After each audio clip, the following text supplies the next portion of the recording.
Una criada en un banquete real quedó paralizada al ver que el nuevo rey era su esposo, dado por muerto hace 7 años. El sol de Madrid caía como oro derretido sobre las calles empedradas del barrio de Lavapiés. Era 1785 y España vivía tiempos de cambio bajo el reinado de los Borbones. Para Angélica Morales, una joven mexicana de 19 años, la bulliciosa capital española era un mundo nuevo, tan distinto a su Veracruz natal que a veces sentía que vivía en un sueño ajeno. Angélica, los vasos no se limpian solos, mija. La voz ronca de doña Carmela, la dueña de la taberna El Gallo de Oro, la sacó de sus pensamientos. Ya voy, respondió Angélica, frotando con más energía el trapo sobre los jarros de barro. La taberna era pequeña, pero siempre estaba llena, especialmente cuando los soldados del rey recibían su paga. El olor a vino barato y a guisos de patatas con chorizo impregnaba cada rincón. Mezclándose con el humo de las velas y el tabaco de los hombres que jugaban a las cartas, Angélica había llegado a España hacía apenas 8 meses. Junto con su madre y su hermano menor, su padre, don Francisco, había sido mayordomo en la hacienda de un noble español en México, quien al regresar a la península les había ofrecido trabajo en su casa madrileña. Pero a su llegada, descubrieron que el viejo marqués había fallecido, dejándolos a merced de un sobrino que no tenía intención de honrar las promesas de su tío. La vida da muchas vueltas. Mi hijita, le había dicho su madre mientras buscaban desesperadamente sustento en una ciudad que los miraba con desconfianza. Somos águilas, no gallinas. Nos adaptamos y volamos más alto. Por fortuna, doña Carmela, una viuda andaluza con el corazón tan grande como su carácter, les había tendido la mano. La madre de Angélica cocinaba en la taberna. Su hermano repartía mensajes por la ciudad y ella servía las mesas, aprendiendo a esquivar manos atrevidas y comentarios vulgares con una sonrisa tensa y una bandeja bien agarrada. «Vino para la mesa del rincón», gritó doña Carmela, «y cuidadito con esos soldados que hoy vienen con ganas de fiesta». Angélica suspiró al ver el grupo de hombres uniformados que acababa de entrar. Los soldados solían ser los peores. Creían que el uniforme del rey les daba derecho a cualquier cosa. Con la jarra de vino en una mano y vasos en la otra, se dirigió hacia la mesa. Mantuvo la mirada baja, como había aprendido a hacer, sirvió rápidamente, ignorando los piropos y las risas. Estaba a punto de retirarse cuando una voz tranquila la detuvo. «Gracias, señorita. Su servicio es impecable». Sorprendida por la cortesía, levantó la vista. Entre los soldados ruidosos destacaba uno diferente. No podría tener más de 25 años, pero sus ojos oscuros reflejaban una madurez inquietante. A diferencia de sus compañeros, su uniforme estaba impecable, sin manchas de vino ni rastros de juerga. «De nada, señor», respondió Angélica, estudiándolo con curiosidad. Durante las siguientes semanas, el soldado educado, que pronto supo se llamaba Carlos Enrique, visitó la taberna con frecuencia, siempre solo y siempre solicitando ser atendido por ella. No era como los demás hombres, no intentaba tocarla, no le hacía propuestas indecentes. En vez de eso, le hacía preguntas sobre México. ¿Es cierto que en Ciudad de México hay edificios tan grandes como catedrales construidos por los antiguos? ¿Cómo son las flores de tu tierra? He oído que tienen colores que aquí ni imaginamos. ¿De verdad las mujeres mexicanas tejen rebozos tan finos que pueden pasar por el aro de un anillo? Una tarde tranquila, cuando la taberna estaba casi vacía, Carlos le pidió que se sentara un momento con él. Angélica miró hacia doña Carmela, quien le guiñó un ojo con complicidad. «Este soldadito tuyo es diferente», le había dicho la tabernera días antes. «Tiene modales de palacio. A lo mejor es el bastardo de algún noble que lo mandó al ejército para quitárselo de encima. Pero se ve buen muchacho. Háblame de los jardines de tu tierra», le pidió Carlos cuando ella se sentó frente a él. «Aquí tenemos los jardines del Retiro, pero me han dicho que no se comparan con la exuberancia de América». Angélica sonrió, permitiéndose recordar. «En Veracruz, las bugambilias trepan por las paredes como cascadas de color. Las hay moradas, rojas, naranjas, y huelen los jazmines por la noche. Un aroma tan dulce que se te queda en la memoria para siempre». Su voz Se volvió melancólica. Mi abuela decía que las flores son el lenguaje con el que la tierra nos habla. Carlos la miró con una intensidad que la hizo sonrojar. Me gustaría mostrarte los jardines del Retiro, dijo él de repente. Tal vez te recuerden un poco a tu hogar. El corazón de Angélica dio un vuelco. Una invitación así de un español a una criada mexicana no era común. Podría significar problemas. No sé si sería apropiado, señor. Solo un paseo, a plena luz del día, insistió él con una sonrisa que desarmaría a cualquiera. Te prometo comportarme como un perfecto caballero. Y así comenzó todo. Primero fueron paseos dominicales por los jardines reales, siempre manteniendo las distancias que la sociedad imponía. Él, vestido de civil para no llamar la atención. Ella, con su mejor vestido remendado y un pequeño rebozo que su madre había traído de México. Carlos era un misterio. Hablaba como un noble, pero servía como soldado. Conocía de política, arte y literatura, pero nunca mencionaba a su familia o su pasado. A veces desaparecía por días sin explicación, para regresar con nuevas preguntas sobre México y miradas más intensas. ¿No te parece extraño?, le preguntó su madre una noche mientras trenzaba su largo cabello negro, que un soldado español se interese tanto por las historias de una mestiza mexicana. Me escucha, mamá, respondió Angélica. No me mira como a un objeto o una curiosidad. Se me escucha como si mis palabras importaran. Fue durante uno de esos paseos, bajo la sombra de un viejo roble en el Retiro, cuando Carlos tomó su mano por primera vez. El contacto, aunque inocente, envió una corriente eléctrica por su cuerpo. «Hay algo que debo confesarte. Angélica», dijo él con una seriedad que la asustó. «Estos meses conociéndote han sido los más verdaderos de mi vida». «¿Qué quieres decir?», preguntó ella, consciente de que algo importante estaba a punto de cambiar entre ellos. Carlos miró alrededor, asegurándose de que estaban solos, y apretó su mano con más fuerza. «Mi vida está llena de obligaciones y secretos que no puedo compartir, ni siquiera contigo, pero cuando estoy a tu lado, siento que puedo ser simplemente Carlos, un hombre común cautivado por una mujer extraordinaria». Y en ese momento, bajo el cielo azul de Madrid, el soldado misterioso besó a la criada mexicana, sellando el inicio de un amor que cambiaría el destino de un reino entero. Después de aquel primer beso en los jardines del Retiro, todo cambió entre Angélica y Carlos. Lo que había comenzado como encuentros casuales se transformó en una danza secreta de miradas robadas y roces de manos cuando nadie los veía. «¿Cómo es que nunca hablas de tu familia?», le preguntó Angélica una tarde mientras caminaban por un sendero menos transitado del parque. Carlos desvió la mirada hacia los árboles, como si buscara respuestas entre las hojas. «Mi historia no es tan interesante como la tuya», respondió con voz controlada. «Nací aquí en España, pero pasé mucho tiempo viajando. Para ser soldado sabes demasiado de libros y demasiado poco de tabernas», bromeó ella, intentando aligerar su repentina seriedad. Él sonrió, pero sus ojos permanecieron distantes. «Digamos que mi educación fue poco convencional», dijo finalmente, «y que ahora tengo razones para mantener cierta discreción». Angélica había aprendido a detectar cuando él cerraba puertas en su conversación. En esos momentos, desviaba el tema hacia México, sabiendo que sus historias lo fascinaban genuinamente. «En mi pueblo hay una leyenda», comenzó ella. «Dicen que cuando dos personas están destinadas a encontrarse, el universo mueve montañas para unirlas, sin importar el océano que las separe». Carlos se detuvo y tomó sus manos entre las suyas. «¿Crees que nosotros estábamos destinados?».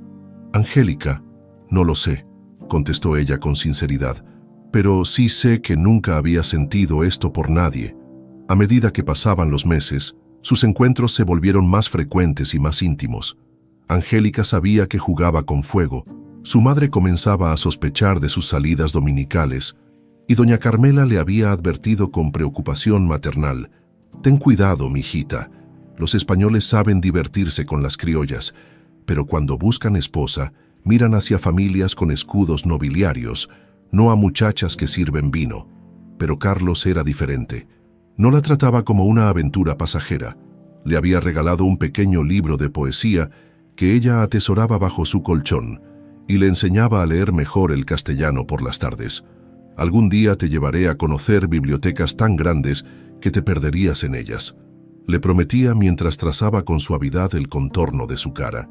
Una tarde de primavera, cuando los almendros florecían en el retiro, Carlos llegó a su encuentro con una expresión diferente, casi solemne. «¿Qué pasa?», preguntó Angélica sintiendo un nudo en el estómago. «¿Te han ordenado partir?». Él negó con la cabeza. «Te he traído aquí porque es el único lugar donde me siento completamente libre», dijo mirándola intensamente. «Y porque quiero preguntarte algo». Sacó del bolsillo interior de su chaqueta una pequeña rosa seca, cuidadosamente preservada. Angélica la reconoció de inmediato. Era la misma que ella había colocado en su solapa meses atrás, durante una de sus primeras caminatas. «La he guardado junto a mi corazón cada día desde entonces», confesó él, «porque cada vez que la miro, me recuerda que hay cosas en este mundo más valiosas que títulos o posiciones». «Carlos, déjame terminar», la interrumpió con gentileza. «No puedo ofrecerte un palacio ni joyas, no puedo cortejarte abiertamente como mereces, pero te ofrezco cada latido de mi corazón, cada pensamiento de mi mente y cada día que me quede de vida». Su voz se quebró ligeramente. «Angélica Morales, te casarías conmigo no ante la corte sino ante Dios». El tiempo pareció detenerse en ese instante. Angélica sintió que toda su vida la había llevado a este momento. «Sí», respondió, con lágrimas formándose en sus ojos. «Aunque tuviera que casarme en secreto en el rincón más oscuro de Madrid». La sonrisa de Carlos iluminó su rostro entero. «No será tan dramático», dijo con una pequeña risa. «Tengo un amigo, un viejo sacerdote, que no hace demasiadas preguntas. Nos casará en su pequeña capilla, lejos de miradas indiscretas». 2 semanas después, en una modesta capilla cerca de las afueras de Madrid, Angélica esperaba nerviosa, envuelta en un vestido sencillo pero limpio, el mejor que tenía. Su madre, tras muchas lágrimas y discusiones, había aceptado finalmente su decisión. «Si este hombre te hace feliz, yo te bendigo», le había dicho mientras arreglaba flores blancas en su cabello. «Pero que nunca te avergüence de tu sangre mexicana, mija». Cuando Carlos entró a la capilla, Angélica contuvo el aliento. No llevaba su uniforme militar, sino un traje civil elegante pero discreto. Junto a él caminaba un anciano de expresión bondadosa y ojos cansados, el padre Tomás. «Este joven me salvó la vida una vez», explicó el anciano con una sonrisa afectuosa. «Cuando le pregunté cómo podía pagarle, me dijo que algún día me pediría un favor. Veo que ese día ha llegado». La ceremonia fue simple y rápida. No hubo más testigos que la madre de Angélica, su hermano menor, y las velas que iluminaban tenuemente el altar. Cuando el padre los declaró marido y mujer, Carlos sacó de su bolsillo un anillo sencillo de plata. «Era de mi madre», dijo mientras lo deslizaba en el dedo de Angélica. «Es lo único que conservo de ella». Ese primer mes de matrimonio secreto fue el más feliz en la vida de Angélica. Carlos había alquilado una pequeña habitación en una pensión discreta, donde se encontraban cuando sus obligaciones se lo permitían. Allí, entre sábanas blancas y susurros, Angélica descubrió un mundo nuevo de sensaciones y sentimientos. «¿Sabes qué me cautivó de ti desde el primer día?», le preguntó Carlos una noche, mientras trazaba círculos en su espalda desnuda. «Tus ojos tienen el color de la tierra después de la lluvia, como los campos de mi infancia». «¿Dónde creciste?», preguntó ella, aprovechando ese raro momento de apertura. Carlos guardó silencio por un momento, pero luego, como si hubiera tomado una decisión, respondió: «Pasé mis primeros años cerca de los Pirineos, en una casa alejada de todo. Mi madre murió cuando yo era muy pequeño, apenas la recuerdo». Su voz sonaba distante. «Me criaron tutores, gente estricta pero justa». «¿Y tu padre?». Una sombra cruzó su rostro. «Mi padre tenía responsabilidades que le impedían estar conmigo. Nos veíamos muy poco». Angélica intuyó que había más en esa historia, mucho más, pero no presionó. Había aprendido que Carlos se abría como las flores nocturnas, lentamente y solo en la intimidad más completa. A veces él desaparecía por días, explicando vagamente que eran asuntos militares. Regresaba con pequeños regalos para ella, un listón de seda, un dulce exótico, un libro de ilustraciones, pero también con una inquietud creciente en su mirada. «Hay tiempos difíciles acercándose, Angélica», le confió una tarde mientras observaban el atardecer desde su ventana. «Cambios que afectarán a muchos». «¿La guerra? ¿Revolución?», preguntó ella, preocupada. Carlos negó con la cabeza. «Nada tan drástico, pero hay movimientos en la corte, decisiones importantes que se están tomando. Hablas como si supieras los secretos del rey», bromeó ella. Una sonrisa enigmática se dibujó en los labios de Carlos. «Digamos que tengo oídos en lugares donde se dicen cosas importantes». Fue entonces cuando Angélica comenzó a sospechar que su esposo era más que un simple soldado. Tal vez era un espía o el protegido de algún noble poderoso, pero mientras permanecieran juntos, ella estaba dispuesta a aceptar sus secretos. Lo que no sabía era que pronto esos mismos secretos amenazarían con destruir todo lo que habían construido. Una mañana de octubre, Angélica despertó sola en la pequeña habitación que compartía con Carlos, cuando él podía escaparse de sus obligaciones. Le extrañó no encontrarlo a su lado, pues la noche anterior habían acordado pasar juntos el día completo. Sobre la almohada encontró una nota escrita con la elegante caligrafía de su esposo. «Asuntos urgentes me reclaman. Volveré antes del anochecer. Te amo, C». Angélica suspiró, acostumbrada ya a estas desapariciones repentinas. Sin embargo, algo en su interior le decía que esta vez era diferente. Un presentimiento inquietante la acompañó durante toda la mañana mientras trabajaba en la taberna. «Andas distraída, muchacha», le dijo doña Carmela cuando Angélica derramó vino sobre la mesa de unos clientes por tercera vez. «¿Tu soldadito otra vez?» «Disculpe, doña Carmela no volverá a pasar». La tarde avanzó con lentitud. Cada vez que la puerta de la taberna se abría, Angélica levantaba la vista esperando ver a Carlos, pero el sol comenzó a ponerse sin señales de él. Cuando terminó su jornada, decidió ir a la pensión. Esperando encontrarlo allí, la habitación seguía vacía. Se sentó en el borde de la cama, intentando calmar su creciente ansiedad. «Volverá», se repetía. «Siempre vuelve». Un golpe firme en la puerta la sobresaltó. Su corazón dio un vuelco pensando que era Carlos.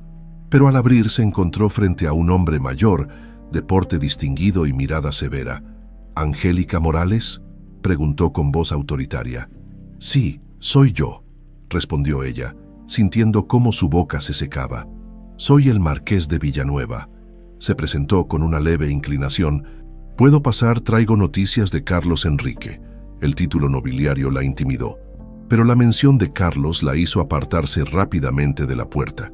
El marqués entró, observando con disimulado desdén la humilde habitación. «¿Conoce usted a mi esposo?», preguntó Angélica, sorprendida de su propia audacia al usar la palabra esposo frente a un noble. Una sombra de sorpresa cruzó el rostro del marqués, pero se recuperó rápidamente. «Conozco a Carlos desde que era un niño», respondió con cautela. «Esta mañana lo convoqué para una misión de la más alta importancia». «¿Una misión? ¿Qué clase de misión?». La ansiedad de Angélica crecía por momentos. «Carlos ha partido hacia los territorios españoles en América», explicó el marqués. «Asuntos de Estado que no puedo revelar, me pidió que le entregara esto personalmente». De su bolsillo extrajo un pequeño paquete envuelto en tela de seda. Angélica lo abrió con dedos temblorosos. En su interior encontró un medallón de oro con el símbolo de un águila grabado en su superficie. «El águila», murmuró ella, recordando la leyenda que le había contado a Carlos sobre las aves que vuelven siempre a su nido. «Me pidió que le dijera que esto representa su promesa de regresar», dijo el marqués con un tono más suave. «La misión podría llevarle hasta 6 meses». «6 meses». La voz de Angélica se quebró. ¿Por qué no pudo despedirse? La naturaleza de la misión exigía absoluta discreción y partida inmediata, explicó el marqués. Carlos lamentaba profundamente no poder despedirse como es debido. Angélica apretó el medallón contra su pecho, luchando contra las lágrimas. «Gracias por traerme esto, señor marqués». El hombre asintió y se dirigió hacia la puerta, pero antes de salir se volvió hacia ella. «Carlos habla muy bien de usted, señora Morales. Me atrevería a decir que nunca lo había visto tan comprometido con alguien. Con esas enigmáticas palabras, el marqués se marchó, dejando a Angélica sola con sus pensamientos y el frío consuelo del medallón. Los días se convirtieron en semanas, y las semanas en meses. Angélica llevaba el medallón oculto entre sus ropas, tocándolo constantemente como un talismán. Por las noches escribía largas cartas a Carlos que nunca podría enviar, contándole sobre su día a día, sus sueños, sus miedos. «Me estoy preocupando por ti, mi hija», le dijo su madre una tarde. «Has perdido peso y apenas comes. Un hombre no vale tanta tristeza». «No es tristeza, mamá. Es espera». Y esperó. Con cada día que pasaba, se aferraba más a la promesa del medallón. 3 meses después de la partida de Carlos, Angélica comenzó a sentir náuseas matutinas y un cansancio que no podía atribuir al trabajo. Su madre, con la sabiduría de las mujeres que han visto muchas vidas comenzar, reconoció los signos. «Estás esperando un hijo», le dijo una noche mientras le preparaba un té de hierbas para calmar su estómago. «El hijo de tu soldado». La noticia llenó a Angélica de una mezcla extraña de alegría y terror. Un hijo de Carlos crecía dentro de ella. ¿Pero cómo lo mantendría? ¿Qué diría la gente de una mexicana soltera con un niño? ¿Y si Carlos nunca regresaba? «Si es niño, se llamará Carlos como su padre», decidió, acariciando su vientre a un plano. «Y si es niña, Elena, como mi abuela». Una mañana fría de invierno, mientras Angélica limpiaba los vasos en la taberna, la puerta se abrió de golpe. Un hombre con uniforme oficial entró, su rostro sombrío escaneando el lugar hasta encontrarla. «¿Angélica Morales?», preguntó con voz formal. El silencio cayó sobre la taberna. Doña Carmela se acercó protectoramente a Angélica, quien asintió con un nudo en la garganta. «Traigo un mensaje del marqués de Villanueva», anunció el mensajero. «Solicita su presencia inmediata». Angélica sintió que el suelo se movía bajo sus pies. «¿Ha regresado Carlos?», preguntó con una esperanza que se disipó al ver la expresión sombría del hombre. «Debo escoltarla al palacio del marqués, señora, sin demora». El trayecto hasta la residencia del marqués fue el más largo de su vida. Cada traqueteo del carruaje sobre los adoquines resonaba en su corazón como un presagio siniestro. El marqués la recibió en su despacho privado, su rostro una máscara rígida de pesar contenido. «Señora Morales, lamento profundamente ser portador de terribles noticias», comenzó con voz grave. «El barco que transportaba a Carlos fue atacado por piratas ingleses en el Atlántico. No hubo supervivientes. El mundo entero se detuvo». Las palabras flotaban a su alrededor sin penetrar completamente en su consciencia. «No», susurró Angélica. «No puede ser cierto. Él me prometió volver». «Comprendo su dolor», dijo el marqués. «Carlos era como un hijo para mí». «¿Cómo puede estar seguro?», insistió ella, negándose a aceptar. «Podría haber escapado, podría estar herido en alguna isla, podría...».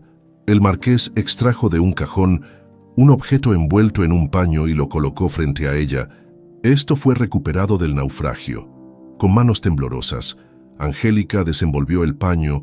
Era el medallón del águila que había entregado a Carlos, ahora manchado con lo que parecía ser sangre seca. Un grito ahogado escapó de su garganta mientras el dolor la atravesaba como una daga.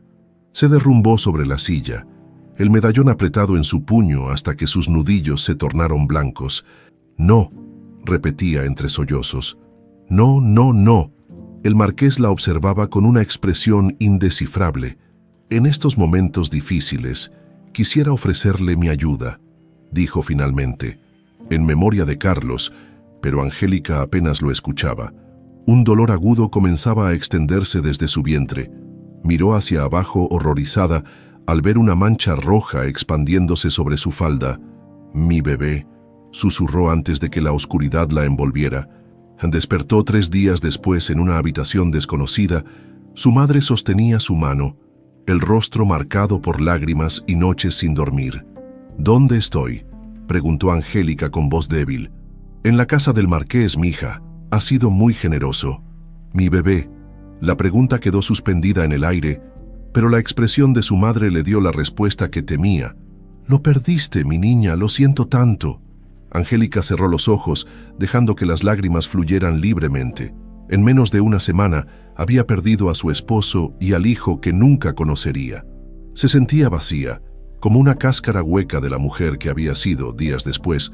Cuando pudo levantarse, el marqués solicitó verla.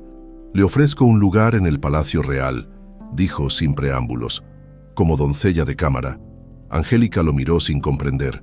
«¿Por qué haría eso por mí? Soy solo una tabernera mexicana». «Porque Carlos la amaba», respondió simplemente, «y porque necesita un nuevo comienzo». Sin Carlos, sin su hijo, y con un futuro incierto, Angélica aceptó la oferta. Lo que no sabía era que esa decisión la llevaría a descubrir secretos que cambiarían no solo su vida, sino el destino de España entera. El Palacio Real de Madrid se alzaba imponente ante Angélica, sus muros de piedra blanca resplandeciendo bajo el sol invernal, como si estuvieran hechos de porcelana y no de granito. Desde lejos parecía un sueño, un lugar de cuento de hadas donde princesas danzaban con príncipes. Desde cerca era una fortaleza intimidante, hogar de poder y secretos. «Las criadas entran por la puerta de servicio», le indicó secamente el guardia cuando ella, confundida, intentó entrar por uno de los accesos principales, con las mejillas ardiendo de vergüenza. Angélica rodeó el edificio hasta encontrar una entrada discreta en la parte trasera, donde otros sirvientes entraban y salían cargando canastos, sábanas y bandejas. Una mujer mayor con rostro severo pero ojos amables la esperaba. Vestía de negro riguroso y llevaba un manojo de llaves colgado a la cintura que tintineaba con cada uno de sus movimientos. «Tú debes ser la mexicana», dijo examinándola de pies a cabeza. «Soy doña Beatriz de Mendoza, camarera mayor. El marqués de Villanueva me pidió personalmente que te tomara bajo mi tutela». Angélica hizo una torpe reverencia. «Es un honor, señora». «Aquí no hay honor». «Niña, solo trabajo duro y reglas estrictas», respondió doña Beatriz. «Sígueme, te mostraré dónde dormirás y te explicaré tus obligaciones». El dormitorio resultó ser una pequeña habitación compartida con otras 3 doncellas, todas españolas, que la miraron con desconfianza. Cuando doña Beatriz la presentó: «Esta es Angélica Morales. Viene por recomendación directa del marqués de Villanueva», anunció. Y luego, dirigiéndose a Angélica, añadió: «Estas son Mercedes, Catalina y Pilar. Aprenderás de ellas». A solas, las 3 doncellas se acercaron a Angélica como lobas rodeando a un cordero extraviado. «¿Cómo es que una extranjera consigue entrar al palacio por recomendación de un marqués?», preguntó Mercedes, la mayor del grupo. «Mi esposo», comenzó Angélica, pero se detuvo, incapaz de pronunciar el nombre de Carlos sin que el dolor la atravesara. «Mi esposo era soldado. Murió sirviendo a España. El marqués me ofreció este puesto por compasión». Las 3 intercambiaron miradas, no del todo convencidas, pero dispuestas a aceptar momentáneamente la explicación. «Pues que no se te suba a la cabeza esa compasión», advirtió Catalina. «Aquí todas somos iguales, invisibles, y si quieres sobrevivir, más te vale aprender rápido las reglas no escritas». Esa misma noche, acostada en un catre duro y estrecho, Angélica lloró en silencio. Lloró por Carlos, por su bebé perdido, por la vida que pudo haber tenido. El medallón del águila, ahora limpio de sangre, descansaba frío contra su pecho. Era lo único que le quedaba de él, y juró que nunca se separaría de él. Los días en el palacio eran largos y agotadores. Se levantaba antes del amanecer para ayudar a encender los fuegos que calentarían las habitaciones nobles. Luego venía la limpieza de pasillos interminables, el pulido de la plata, la preparación de las habitaciones. Lentamente, Angélica aprendió los secretos del servicio. Descubrió que había jerarquías invisibles incluso entre los sirvientes, los mayordomos y la camarera mayor en la cúspide, seguidos por ayudas de cámara, doncellas nobles, cocineros, y en los escalones más bajos, las criadas de cocina y los mozos de cuadra. «Nunca mires directamente a los ojos de la nobleza», le advirtió Pilar, mientras le enseñaba a doblar correctamente las sábanas de seda. «Nunca hables a menos que te pregunten directamente, y nunca jamás comentes lo que veas u oigas dentro de estas paredes». «¿Por qué no?», preguntó Angélica. «Porque las paredes tienen oídos, Y los chismes pueden costarte más que el trabajo, respondió la joven. Bajando la voz, una doncella que escuchó y contó lo que no debía, apareció flotando en el Manzanares hace 2 inviernos. Para sorpresa de todas, Angélica demostró ser una aprendiz rápida. Sus manos, acostumbradas al trabajo duro en la taberna, se adaptaron fácilmente a las tareas delicadas del palacio. Tenía buen ojo para los detalles y una memoria excepcional para recordar las preferencias de cada noble. Doña Beatriz comenzó a asignarle tareas cada vez más importantes, primero en las habitaciones de huéspedes y luego en las antecámaras de la familia real. «Tienes manos de seda y pasos de gato», le dijo la camarera mayor un día. «Es un don valioso en este lugar». Con el tiempo, Angélica desarrolló una habilidad extraordinaria, la de volverse prácticamente invisible. Aprendió a moverse por los pasillos sin hacer ruido, a entrar y salir de las habitaciones sin que nadie notara su presencia. Los nobles hablaban frente a ella como si fuera parte del mobiliario, revelando secretos e intrigas sin darse cuenta de que tenía oídos. «Es como si no te vieran», comentó asombrada Mercedes una noche. Cuando ya las tensiones iniciales habían dado paso a una cautelosa camaradería entre las doncellas, «En México aprendí a no llamar la atención», respondió Angélica con una sonrisa triste. «Cuando eres una criada mestiza en casa de españoles, es mejor que no noten tu presencia». Pasaron 3 años, luego 4. La herida por la muerte de Carlos cicatrizó, pero nunca sanó completamente. Angélica guardaba su dolor como guardaba el medallón, oculto pero siempre presente. En el 5.º año de su servicio, doña Beatriz la llamó a sus aposentos privados. «Te he observado, Angélica», dijo la anciana sirviendo té en 2 tazas de porcelana fina. «Eres diferente a las demás». Angélica bajó la mirada preocupada. «Diferente no es malo», continuó doña Beatriz. «Tienes cualidades que escasean en palacio. Discreción, inteligencia y lealtad, por eso he decidido ascenderte». La propuesta dejó a Angélica sin palabras. Sería ayudante personal de la camarera mayor, lo que significaba acceso a las reuniones más privadas, a los eventos más importantes e incluso ocasionalmente a la presencia directa del viejo rey Ernesto. «¿Por qué yo?», preguntó Angélica, incapaz de contener su sorpresa. «Hay doncellas españolas con más años de servicio». Doña Beatriz sonrió enigmáticamente. «A veces, niña, es precisamente por ser de fuera que puedes ver lo que otros no ven». Además, dudó un momento antes de continuar. «El marqués de Villanueva habló muy bien de ti, y cuando el marqués recomienda, el palacio escucha». Al día siguiente, durante un consejo privado en los aposentos reales, Angélica acompañó por primera vez a doña Beatriz. De pie junto a la pared, sosteniendo una bandeja con copas de vino, experimentó de primera mano el poder de su invisibilidad. El rey Ernesto, un anciano bondadoso pero visiblemente debilitado, presidía la reunión desde un sillón. A su derecha, como una sombra vigilante, estaba el duque de Almodóvar, un hombre de mediana edad con ojos fríos y ambiciosos. «Majestad, los informes de nuestros embajadores sugieren que Francia podría estar considerando apoyar a los rebeldes en las colonias», exponía el duque con voz melosa. «Más razón para fortalecer nuestros lazos con el Nuevo Mundo», respondió el rey, su voz vacilante pero su mirada aún perspicaz. «No podemos permitirnos perder esos territorios».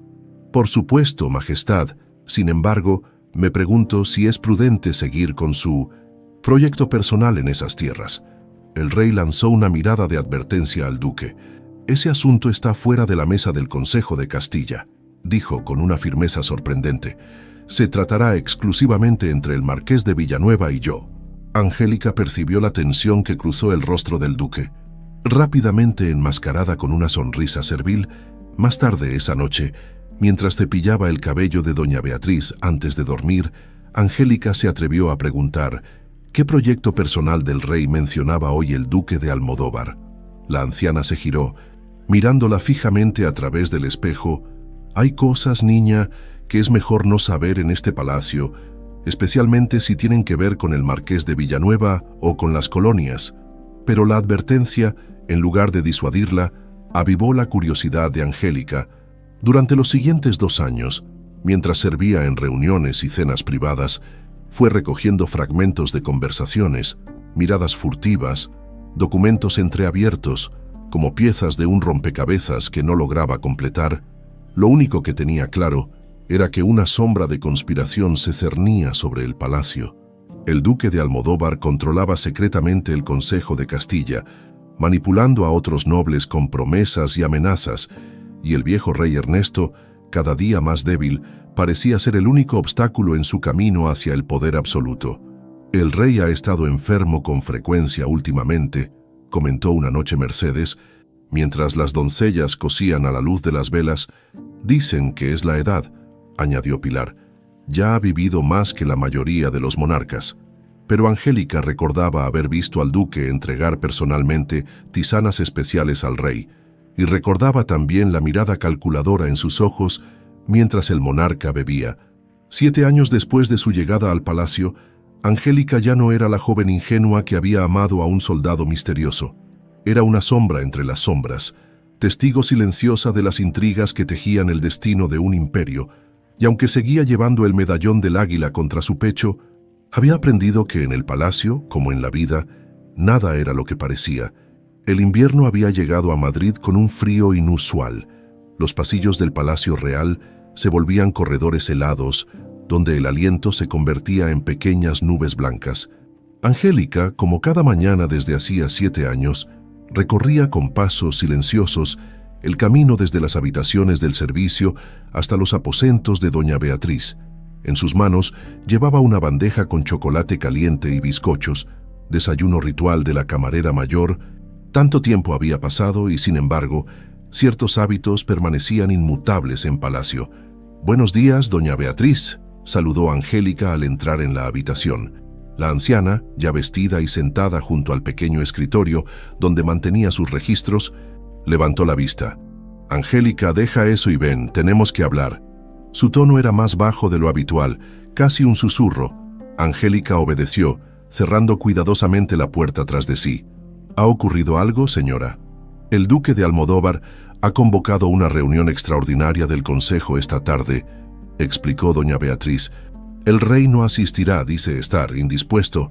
Un escalofrío recorrió la espalda de Angélica. Durante los últimos meses había notado patrones inquietantes cada vez que el marqués de Villanueva salía de Madrid por asuntos oficiales. El rey enfermaba misteriosamente, y el duque aprovechaba para convocar reuniones donde se tomaban decisiones sin la presencia del monarca. «¿Cree que el rey está realmente enfermo?», preguntó Angélica. La anciana la miró fijamente. «Creo que deberías servirle personalmente su tisana esta noche, y creo que deberías prestar mucha atención a quien la prepara». No necesitaba decir más. Después de años trabajando juntas, se entendían con medias palabras. Esa tarde, Angélica consiguió situarse estratégicamente entre las doncellas que servían en la reunión del consejo. El duque de Almodóvar presidía desde el lugar que normalmente ocupaba el rey. «Señores, la salud de nuestro amado monarca es cada día más preocupante», comenzó el duque, su rostro una perfecta máscara de falsa aflicción. «Los médicos reales me han informado que debemos estar preparados para lo inevitable». Un murmullo recorrió la sala.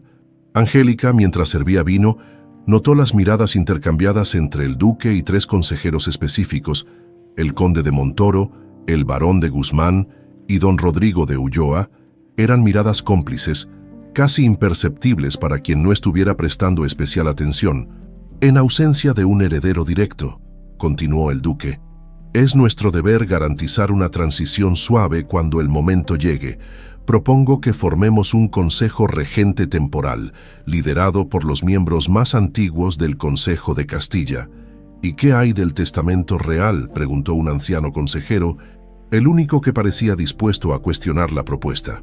«Su Majestad debe tener instrucciones precisas sobre la sucesión». El duque sonrió con condescendencia. «El testamento será respetado, por supuesto, pero debemos ser prácticos. España no puede permitirse un vacío de poder, ni siquiera por un día». La reunión continuó con discusiones técnicas sobre la composición del hipotético Consejo Regente. Angélica memorizó cada detalle, cada nombre mencionado. Esa noche, mientras preparaba la habitación del rey para su descanso, Vio al ayudante del duque entregar una pequeña ampolla al médico real. «Su excelencia insiste en que esto ayudará a su majestad a dormir mejor», dijo el ayudante. «Unas gotas en su tisana nocturna serán suficientes». El médico, un hombre mayor con expresión resignada, asintió sin responder cuando llegó el momento de servir la tisana. Angélica interceptó hábilmente la bandeja. «Yo se la llevaré a su majestad», dijo con una sonrisa inocente. «Doña Beatriz me ha asignado personalmente esta tarea esta noche». El médico la miró con alivio apenas disimulado y le entregó la bandeja sin protestar. Una vez sola en el pasillo, Angélica examinó la taza humeante. ¿Realmente se atreverían a envenenar al rey? ¿Y qué podía hacer ella, una simple doncella, para impedirlo? Con decisión repentina, derramó la tisana en una maceta cercana y la reemplazó con agua caliente ligeramente endulzada, con miel que había traído para sí misma. El rey Ernesto yacía en su cama, más delgado y pálido de lo que Angélica recordaba, pero sus ojos, del mismo azul profundo que habían cautivado a la corte española décadas atrás, seguían despiertos y alertas. «¿Quién eres tú?», preguntó con voz débil pero firme, cuando Angélica entró a sus aposentos. «Angélica Morales, majestad, asistente de doña Beatriz», respondió ella con una reverencia. «Ah, sí, la mexicana». El rey sonrió ligeramente. «Doña Beatriz habla muy bien de ti». La familiaridad con que el rey mencionaba su origen sorprendió a Angélica. La mayoría de los nobles ni siquiera recordaban que existía, mucho menos de dónde venía. «Le traigo su tisana, majestad», dijo, acercándose a la cama. El rey la aceptó con manos temblorosas. «¿Sabes? Siempre he tenido un afecto especial por México», comentó inesperadamente. «Uno de mis más preciados recuerdos está ligado a esa tierra». Angélica permaneció respetuosamente silenciosa, aunque la curiosidad ardía dentro de ella. «¿Me permites un consejo, joven?», continuó el rey después de beber un sorbo. «En este palacio, a los amigos verdaderos son escasos. Confía en el marqués de Villanueva. Es de los pocos hombres honorables que quedan».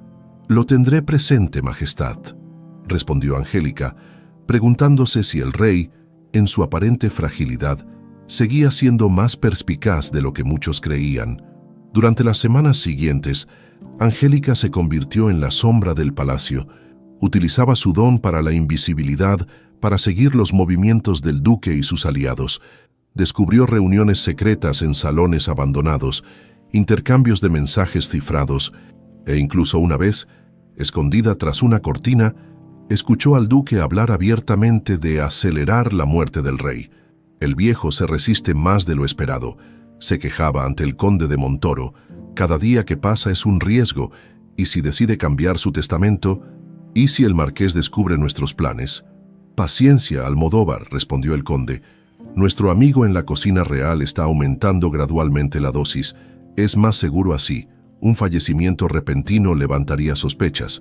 Angélica sentía que cargaba con un secreto demasiado pesado. ¿A quién podía acudir el marqués de Villanueva, en quien el rey confiaba? Había partido hacia Francia por asuntos diplomáticos. Doña Beatriz, su única aliada segura, estaba enferma con fiebres invernales. Una tarde, mientras ordenaba documentos en el despacho privado del duque, tarea que le habían asignado precisamente porque creían que no sabía leer correctamente el castellano. Encontró una carta a medio escribir, con el corazón acelerado. Leyó fragmentos que confirmaban sus peores sospechas. «El veneno es lento pero efectivo. Los médicos atribuirán su muerte a causas naturales. Cuando el testamento se abra y se descubra que no hay heredero nombrado, el Consejo de Regencia que hemos conformado tomará control inmediato». Con manos temblorosas, Angélica intentó memorizar cada palabra, sabiendo que no podía arriesgarse a tomar la carta. Justo cuando terminaba, escuchó pasos acercándose. Rápidamente colocó el documento donde estaba y fingió estar acomodando unos libros cuando el duque entró. «¿Qué haces aquí?», preguntó él, su tono cargado de sospecha. «Perdón, excelencia, doña Rosa me envió a limpiar el polvo de los estantes», respondió Angélica. Manteniendo la mirada baja para ocultar su terror, el duque la estudió con ojos entrecerrados. «¿No eres tú la protegida de la vieja Beatriz, la extranjera, Sí, Excelencia, pero con doña Beatriz enferma, me han asignado tareas diversas. El duque pareció aceptar la explicación, pero algo en su mirada hizo que Angélica sintiera un escalofrío. Asegúrate de no tocar ningún documento. Las sirvientas curiosas suelen encontrar finales desafortunados en este palacio. La amenaza velada quedó flotando en el aire cuando el duque la despidió con un gesto. Esa misma noche, una noticia recorrió el palacio como fuego. El rey Ernesto había fallecido en su sueño. Los médicos certificaron que su corazón, debilitado por la edad y las preocupaciones de gobierno, simplemente había dejado de latir. El duque de Almodóvar, con falsa solemnidad, convocó al Consejo de Castilla para abrir el testamento real y proceder con la formación del Consejo Regente que ya había planeado en secreto. Pero cuando el secretario real rompió los sellos del testamento y comenzó a leer, un silencio atónito cayó sobre la sala. Yo, Ernesto I, rey de España y de las Indias, en pleno uso de mis facultades, declaro que existe un heredero legítimo al trono de España, nacido de mi sangre y educado en secreto para protegerlo de las intrigas palaciegas. Angélica, que servía vino a los presentes, casi derrama la jarra al escuchar estas palabras. El rostro del duque se transformó en una máscara de incredulidad y furia apenas contenida. Mi hijo, cuya identidad ha sido mantenida en secreto, incluso para la mayoría de mis consejeros, regresará a España para tomar posesión de su legítimo trono. El marqués de Villanueva, único conocedor de su paradero, lo traerá a Madrid cuando sea seguro. Hasta entonces, el gobierno quedará en manos de un consejo temporal presidido por el propio marqués. Los murmullos estallaron en la sala. Angélica observó cómo el duque y sus aliados intercambiaban miradas desesperadas. Sus planes se derrumbaban ante un giro inesperado. Un heredero secreto cuya existencia nadie conocía. Días después, el marqués de Villanueva regresó a Madrid. La ciudad entera se preparaba para conocer al misterioso heredero. Se anunció un banquete solemne donde el nuevo monarca sería presentado formalmente ante la corte. Esa noche, mientras Angélica ayudaba en los preparativos del gran salón del trono, un pensamiento inquietante no dejaba de darle vueltas. ¿Por qué el rey Ernesto había mencionado México con tanto afecto? ¿Qué conexión podría existir entre el lejano virreinato y la corona española que ahora pasaría a manos de un príncipe oculto? La respuesta llegaría pronto, y con ella, el mayor shock de su vida. El gran salón del trono resplandecía como nunca. Cientos de velas iluminaban cada rincón, sus llamas reflejándose en las joyas y adornos dorados de la nobleza española reunida para conocer al misterioso heredero. Los rumores volaban de un lado a otro como mariposas inquietas. Algunos decían que era un sobrino lejano del difunto rey. Otros, que se trataba de un hijo bastardo legitimado en secreto. Los más imaginativos hablaban incluso de un príncipe criado entre lobos. Salvaje pero con sangre real. Angélica, ataviada con el uniforme negro y blanco de las doncellas reales, se movía con eficiencia entre los invitados, ofreciendo copas de vino en una bandeja de plata. A diferencia de otras ocasiones, esta noche no pasaba desapercibida. Varios nobles la miraban con curiosidad, quizás notando por primera vez que había una mexicana entre el servicio del palacio. «¿Has visto al nuevo rey?», le susurró Mercedes mientras se cruzaban cerca de una de las mesas de servicio. «Nadie lo ha visto aún», respondió Angélica. «Dicen que el marqués lo mantiene oculto hasta el momento del anuncio formal». El duque de Almodóvar y sus aliados se habían agrupado en un rincón del salón, sus rostros tensos revelando la preocupación que intentaban ocultar tras sonrisas forzadas. El anuncio de un heredero legítimo había desbaratado sus planes de usurpación, pero Angélica sabía que hombres como ellos siempre tenían estrategias alternativas. «El duque parece un gato que se ha quedado sin ratón», comentó Pilar, otra de las doncellas, mientras recogía copas vacías. «Más bien como un lobo al que le han quitado su presa», corrigió Angélica, «y los lobos hambrientos son más peligrosos». De repente, las trompetas reales sonaron, anunciando la inminente llegada del nuevo monarca, Un silencio expectante cayó sobre la multitud. El marqués de Villanueva apareció en la entrada principal del salón, su rostro solemne, pero con un brillo de satisfacción en los ojos. «Nobles de España», anunció con voz potente, «tras años de cuidadosa protección y educación, como dispuso nuestro difunto rey, tengo el honor de presentarles a su legítimo heredero y nuevo soberano». Las puertas dobles se abrieron de par en par, los guardias reales formaron un pasillo y una figura masculina entró al salón con paso firme. El tiempo se detuvo para Angélica.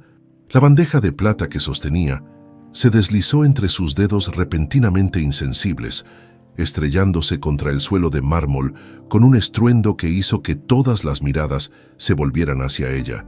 Pero ella no lo notó. Sus ojos estaban fijos en el hombre que ahora avanzaba hacia el trono, ataviado con las insignias reales, un hombre cuyos rasgos conocía mejor que los propios, Carlos Enrique, su esposo, el padre del hijo que había perdido, el hombre cuya muerte había llorado durante 7 largos años, el nuevo rey de España. «¿Estás bien?». Mercedes la sacudió ligeramente, devolviéndola a la realidad. «Recoge eso antes de que alguien tropiece». Con movimientos mecánicos, Angélica se agachó para recoger los restos del desastre. Las manos le temblaban tanto que apenas podía sostener los fragmentos de cristal. Desde su posición, alzó la mirada justo cuando Carlos pasaba a su lado. Por un brevísimo instante, sus ojos se encontraron. Ella vio en los suyos un destello de reconocimiento, quizás de dolor, antes de que él volviera a adoptar la expresión impasible de un monarca. La pasó de largo como si fuera una más del servicio, como si nunca la hubiera amado en la pequeña habitación de una pensión, como si nunca hubiera jurado ante un sacerdote que la amaría hasta que la muerte los separara. El resto de la ceremonia transcurrió como en un sueño nebuloso para Angélica. El marqués presentó formalmente a Su Majestad Carlos IV, hijo legítimo del difunto rey Ernesto I, educado en el exilio para protegerlo de conspiraciones palaciegas. Cada palabra era un puñal en el corazón de Angélica. No solo había fingido su muerte, sino que toda su identidad había sido una mentira. No era un simple soldado, sino el príncipe heredero. Sus misteriosas ausencias, su reticencia a hablar de su pasado, todo cobraba ahora un terrible sentido. «¿Qué te pasa?», le preguntó Pilar cuando regresaron a las cocinas después de la ceremonia. «Estás pálida como un fantasma». «Nada», murmuró Angélica, «solo cansancio». Esa noche, encerrada en el pequeño cuarto que compartía con las otras doncellas, Angélica dejó que las lágrimas fluyeran libremente. No eran lágrimas de alegría por descubrir que su amado seguía vivo. Eran lágrimas de rabia, de confusión, de traición. ¿Por qué le había hecho creer que estaba muerto? ¿Por qué la había dejado sufrir así? ¿Y por qué ahora la ignoraba como si nunca hubiera existido? «No llores, muchacha», le dijo doña Beatriz la mañana siguiente, sorprendiéndola sola en la sala de costura. «Las paredes del palacio son más delgadas de lo que parecen». «¿Usted lo sabía?», preguntó Angélica mirándola directamente a los ojos. ¿Sabía quién era realmente? La camarera mayor suspiró profundamente. «Sospechaba que había alguna conexión», admitió. «El marqués siempre mostró un interés inusual en tu bienestar y la forma en que te miraba ayer». «¿Quién es realmente?». La pregunta escapó de los labios de Angélica antes de que pudiera contenerla. «Eso, niña, es algo que deberás descubrir por ti misma», respondió doña Beatriz. «Pero ten cuidado. El palacio está ahora más dividido que nunca. El duque de Almodóvar no aceptará fácilmente a un rey que frustra sus ambiciones». Durante las semanas siguientes, Angélica vivió en un estado de confusión permanente. Carlos, ahora el rey Carlos IV, se había instalado en los aposentos reales y comenzado a gobernar con mano firme. Sus primeras decisiones habían sido nombrar al marqués de Villanueva como primer ministro y ordenar una investigación sobre la muerte de su padre. El duque de Almodóvar y sus aliados mantenían una tensa calma, demasiado calculadores para mostrar oposición abierta, pero Angélica los observaba, notando sus reuniones secretas, sus mensajeros que entraban y salían del palacio en horas intempestivas. A ella la habían asignado a las tareas más alejadas de los aposentos reales, como si alguien, el propio Carlos, quisiera mantenerla lejos de su vista. Una tarde, mientras ordenaba la ropa en la lavandería del palacio, Mercedes entró corriendo, su rostro iluminado por la emoción del chisme fresco. «No vas a creer lo que acabo de escuchar», exclamó, sentándose junto a Angélica. «Dicen que el nuevo rey no es español puro. Dicen que su madre era mexicana». Angélica dejó caer la sábana que estaba doblando. «¿Mexicana? ¿Estás segura?» «Eso comentaban las costureras reales», confirmó Mercedes. «Aparentemente, hace muchos años, el viejo rey Ernesto conoció a una noble mexicana que visitó la corte. Se enamoraron en secreto, y cuando ella regresó a América, estaba esperando un hijo del rey. Las piezas comenzaban a encajar en la mente de Angélica, el interés de Carlos en sus historias sobre México, su familiaridad con costumbres que ningún español común conocería, incluso su color de piel ligeramente más oscuro que el de muchos nobles españoles. «Para proteger al niño de los enemigos de la corona», continuó Mercedes, disfrutando claramente su momento de protagonismo. «Lo criaron en secreto, primero en México, luego en Francia, y finalmente lo trajeron a España como un soldado anónimo para que conociera el país que algún día gobernaría sin que nadie supiera quién era realmente. Hasta que alguien descubrió su identidad», murmuró Angélica, recordando las misteriosas palabras de Carlos sobre asuntos urgentes el día de su desaparición. «Exactamente», asintió Mercedes. «Dicen que hubo un intento de asesinato, por eso el marqués de Villanueva fingió su muerte y lo envió a Francia para completar su educación como rey. ¿Y por qué ahora? ¿Por qué regresar justo cuando el viejo rey moría?» «Porque el rey Ernesto sabía que estaba siendo envenenado», respondió Mercedes. Bajando la voz, logró enviar un mensaje secreto a Francia, advirtiendo que si no regresaba pronto, nunca llegaría a ocupar el trono. Esa noche, Angélica no pudo dormir. Su mente era un torbellino de pensamientos y emociones contradictorias. Carlos le había mentido sobre quién era, pero quizás había tenido razones válidas. La había hecho creer que estaba muerto, pero tal vez para protegerla, y ahora la ignoraba. ¿Por qué? La respuesta llegó como un relámpago en la oscuridad. Para mantenerla a salvo, si alguien en la corte descubría la conexión entre el nuevo rey y una simple doncella mexicana, Angélica se convertiría inmediatamente en un peón en el peligroso juego de poder que se desarrollaba en palacio. Con una claridad repentina, Angélica tomó una decisión. No se quedaría esperando pasivamente a que Carlos la reconociera. Era hora de tomar el control de su destino. Los días siguientes a la coronación transcurrieron para Angélica en un estado de febril determinación. Si no podía confrontar directamente a Carlos, encontraría otra manera de comunicarse con él, de hacerle saber que estaba allí, que seguía viva, que recordaba cada promesa susurrada en aquella pequeña habitación de la pensión. Comenzó dejando pequeñas señales, tan sutiles que solo alguien que conociera íntimamente su historia compartida podría reconocerlas. En los aposentos reales, cuando le tocaba ayudar con la limpieza, colocaba flores de cempasúchil en pequeños jarrones. La flor mexicana que una vez le había descrito a Carlos con tanto cariño, en las mañanas, cuando sabía que el rey pasaría por ciertos corredores, se aseguraba de estar ahí, tarareando suavemente las canciones de cuna veracruzanas que solía cantarle durante sus encuentros secretos. «Te estás arriesgando demasiado», le advirtió doña Beatriz una tarde, después de sorprenderla colocando en la biblioteca real un pequeño libro de poesía, idéntico al que Carlos le había regalado años atrás. «Si alguien descubre lo que estás haciendo, necesito respuestas», respondió Angélica con firmeza. «Han pasado 3 semanas desde su coronación y sigue actuando como si yo no existiera». La anciana suspiró, mirándola con una mezcla de admiración y preocupación. «Ven conmigo, hay algo que debes saber». Doña Beatriz la guió hasta sus aposentos privados, cerró cuidadosamente la puerta y extrajo de un cofre pequeño un documento sellado. «El marqués de Villanueva me entregó esto hace 7 años, cuando te trajo al palacio. Me hizo prometer que solo te lo mostraría si algún día surgía una situación como esta». Con manos temblorosas, Angélica rompió el sello. Era una carta escrita con la inconfundible caligrafía de Carlos.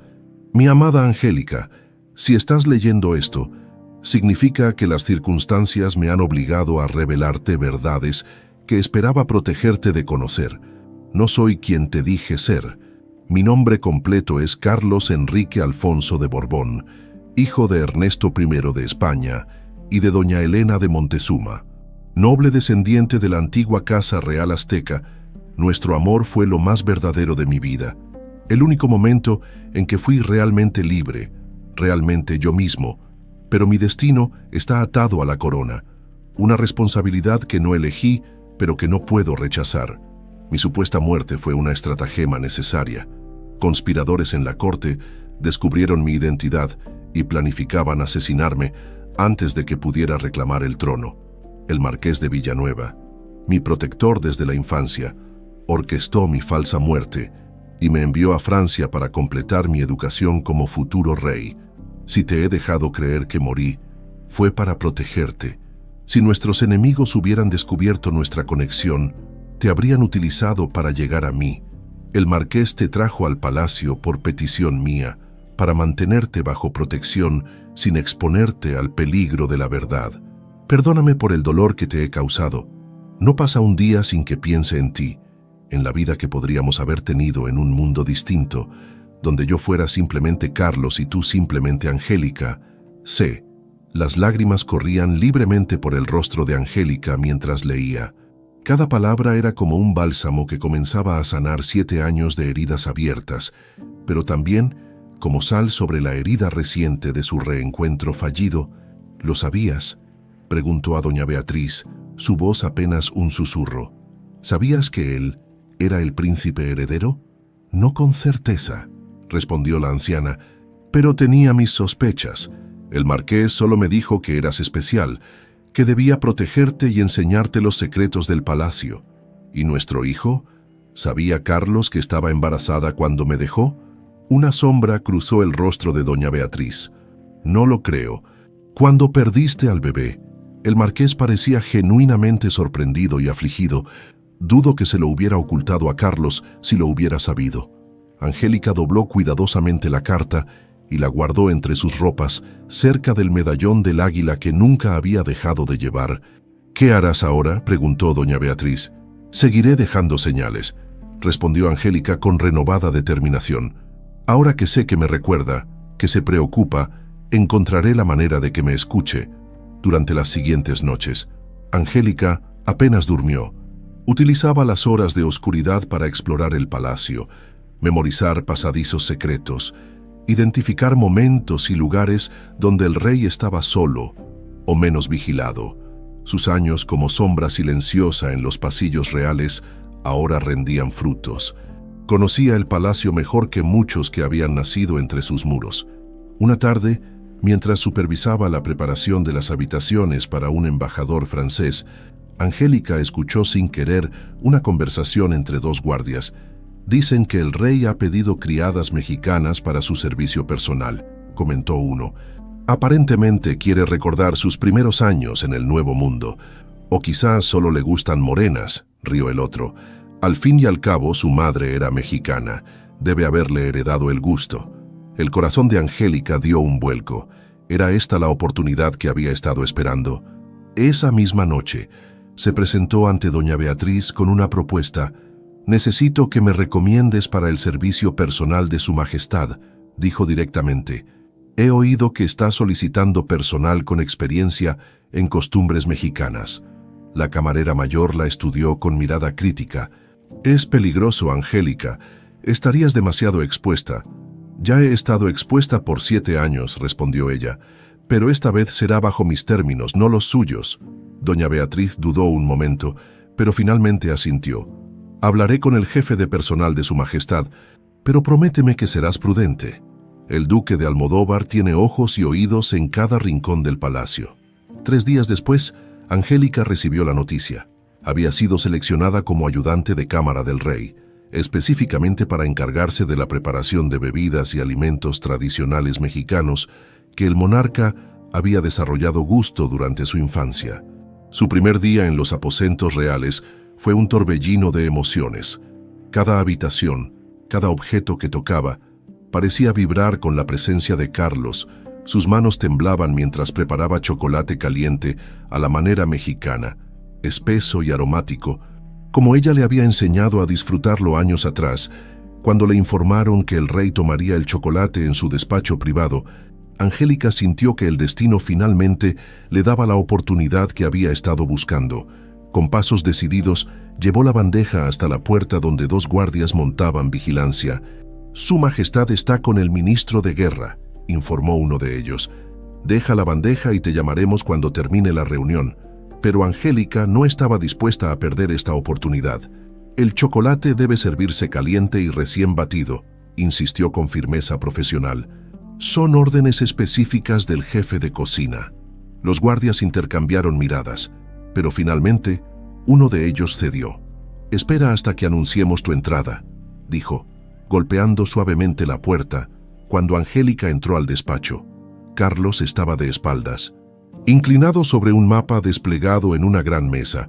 El ministro de Guerra, un hombre mayor con cicatrices de batalla, señalaba diferentes puntos mientras hablaba de posiciones militares y alianzas. «Su Majestad, el chocolate», anunció el guardia. Carlos se giró distraídamente, y entonces la vio por un instante. Su máscara real se descompuso. La sorpresa, el reconocimiento y una emoción más profunda cruzaron su rostro antes de que recuperara la compostura. «Déjalo en el escritorio», ordenó con voz controlada. «Puedes retirarte». Angélica colocó la bandeja donde le indicaba, consciente de la mirada del ministro sobre ella. Con una reverencia formal, se dirigió hacia la puerta, pero justo antes de salir, se giró ligeramente y susurró, tan bajo que solo Carlos podría oírlo. «El águila siempre regresa a su nido», era la frase que ella le había contado, una leyenda mexicana sobre la fidelidad y el retorno inevitable de lo que está destinado a unirse. Durante los días siguientes, Angélica notó cambios sutiles. Carlos comenzó a solicitar su presencia más a menudo, siempre con excusas oficiales. Necesitaba chocolate, quería probar tortillas auténticas, deseaba que le explicaran sobre hierbas medicinales mexicanas. Nunca hablaban directamente de su pasado, siempre había guardias o consejeros presentes, pero los ojos de Carlos la seguían cuando creía que nadie lo notaba. Una noche, mientras recogía la vajilla después de que el rey cenara en sus aposentos privados, Carlos despidió a los demás sirvientes. «Tú quédate», ordenó a Angélica. «Necesito hablar contigo sobre preparaciones culinarias de tu tierra». Cuando quedaron solos, un silencio tenso llenó la habitación. Angélica esperó, con el corazón latiendo furiosamente contra su pecho. «Debería hacerte ejecutar por insubordinación», dijo finalmente Carlos. Su voz, un extraño equilibrio entre severidad real y ternura contenida. «Ninguna sirvienta se atreve a dejar señales personales para el rey ni a susurrarle frases en su oído». «No soy una simple sirvienta», respondió Angélica, sosteniendo su mirada. «Soy tu esposa ante Dios, la madre del hijo que perdimos, la mujer que lloró tu muerte durante 7 años». Carlos cerró los ojos, como si sus palabras le causaran dolor físico. «Angélica», comenzó, pero ella lo interrumpió. «No necesito explicaciones. Leí tu carta, entiendo por qué hiciste lo que hiciste, pero ahora estoy aquí, frente a ti, y merezco la verdad completa». «La verdad podría matarte», dijo él, acercándose cautelosamente, como si temiera que ella pudiera desvanecerse. «El duque de Almodóvar y sus aliados están buscando cualquier debilidad que puedan usar contra mí si descubrieran lo que significas para mí. Ya estoy en peligro», argumentó ella. «He vivido 7 años en las sombras, observando cada movimiento del duque. Conozco sus conspiraciones mejor que nadie en este palacio». Los ojos de Carlos se abrieron con sorpresa. «¿Qué sabes exactamente?». Y así, en esa noche de revelaciones, Angélica finalmente compartió todo lo que había descubierto durante sus años como testigo silenciosa. Las reuniones secretas, los documentos comprometedores, las conversaciones sobre el envenenamiento gradual del viejo rey. Carlos la escuchaba con atención creciente, Su expresión transformándose de la sorpresa al cálculo estratégico. «Me has dado información que mis propios espías no han podido conseguir», dijo finalmente. «Eres extraordinaria».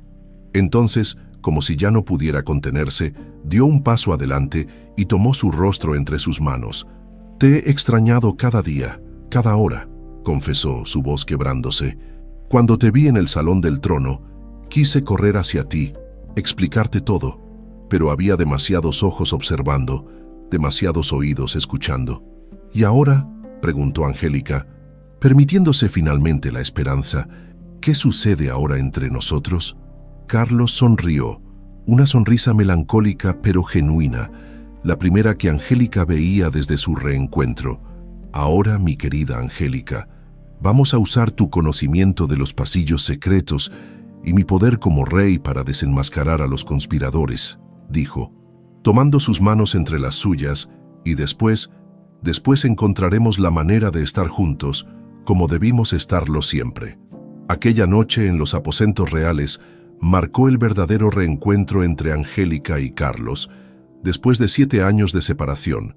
De creer en la muerte del otro o en un abandono deliberado, finalmente podían mirarse a los ojos y reconocer la verdad que cada uno había vivido todo este tiempo, susurró Angélica, recorriendo con dedos temblorosos el rostro de Carlos, como para confirmar que realmente estaba ahí. «Todo este tiempo creí que te había perdido para siempre, y yo vivía atormentado pensando en tu sufrimiento», respondió él, tomando sus manos entre las suyas. «Cada día en Francia, mientras estudiaba y me preparaba para tomar la corona, tu recuerdo me acompañaba. Me preguntaba si habrías rehecho tu vida, si me habrías olvidado». «¿Olvidarte?». Una risa triste escapó de los labios de Angélica. «Llevaba tu medallón contra mi pecho y tu hijo en mis entrañas cuando me dieron la noticia de tu muerte». El rostro de Carlos palideció visiblemente. «¿Un hijo estaba...?» «Sí, pero lo perdí con el shock de tu supuesta muerte». La voz de Angélica se quebró ligeramente. «Un varón, según me dijo la partera».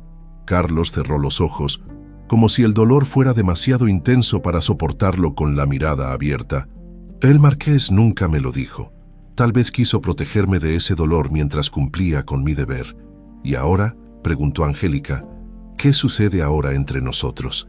Carlos se levantó y caminó hacia la ventana, su silueta recortándose contra la oscuridad del cielo nocturno. «La situación es más peligrosa de lo que imaginas», dijo sin volverse. «El duque de Almodóvar no solo conspiró para envenenar a mi padre, tiene planes para destituirme, alegando que mi sangre mexicana me hace indigno del trono. Pero el testamento de tu padre...». «El testamento puede ser cuestionado por el Consejo de Castilla si el duque logra suficientes apoyos», la interrumpió. «Y los está consiguiendo: oro, promesas de tierras, amenazas. Su red de influencia crece cada día». Angélica se acercó a él, colocándose a su lado frente a la ventana. «Por eso no me has reconocido públicamente», concluyó. «Una esposa mexicana, una plebeya además, sería el pretexto perfecto para cuestionar tu legitimidad». Carlos la miró con admiración y pesar a partes iguales.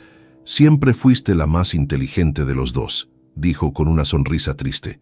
«Si las circunstancias fueran diferentes, no hables de lo que podría haber sido», lo cortó Angélica. «Hablemos de lo que haremos ahora».